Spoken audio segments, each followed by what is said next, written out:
Hello, Timmy Nafso here, Executive Vice President of FortisPay, and we are discussing the on-demand economy today. And we had a bunch of emails come in basically asking questions about Toys R Us closing down and how the internet and online shopping is actually ending retail. There's all sorts of different debates that we talked about on a few videos ago.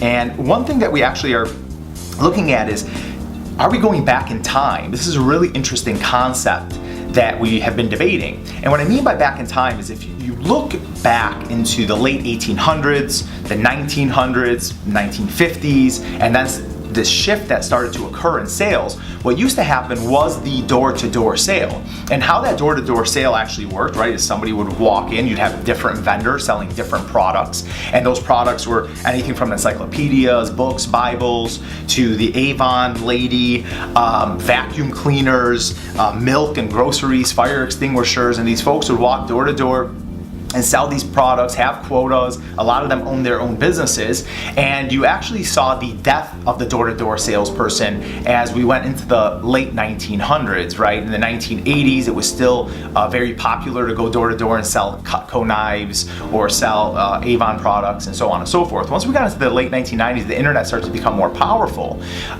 In 2010, you really saw that entire breed go away. And one of the reasons why that we saw it go away is, number one, big boxes became very popular because they give you this whole big selection at discounted prices that were very hard to compete with as a door-to-door salesperson.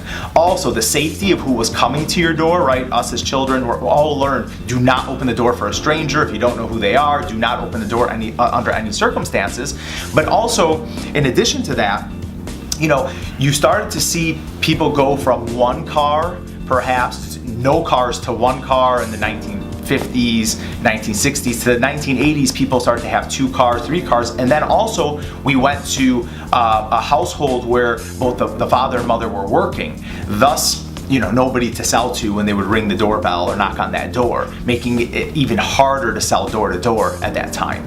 But what we're seeing from our own habits and psychology is that we actually like the door-to-door experience from the perspective of, is it safe, right? Can we get the products we want, and is the price right?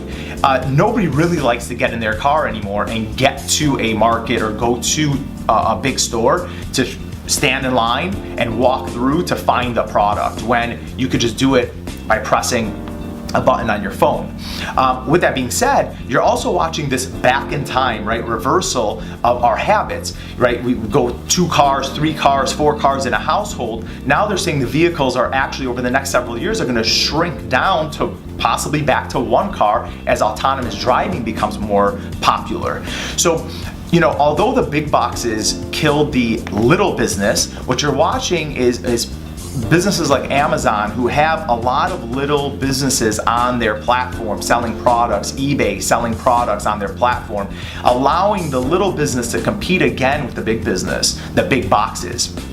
So it's a really interesting thing to see as time goes on, really, how this on-demand economy is taking over and what that actually means. And what it means is, really, this is not new to us. Well, to our generation, it's new, right? For our grandparents and great-grandparents, of course they used to deliver products to our home.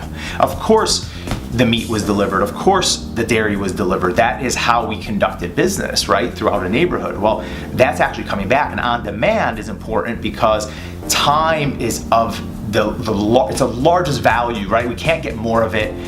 Once it's gone, it's gone.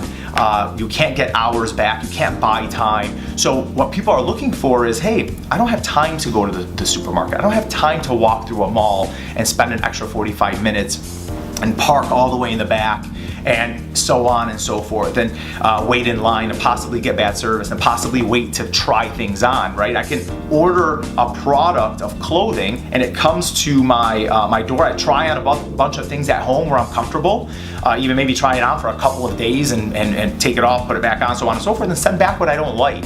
And these companies have gotten fairly aggressive in not charging shipping charges back and forth. Companies like Zappos, who led the way with that concept, being customer driven or customer focused, focusing on what it is that would actually change their habits. Back in time to what it used to be. So really interesting concept. We'd love to hear your comments and your feedback. Thanks for listening.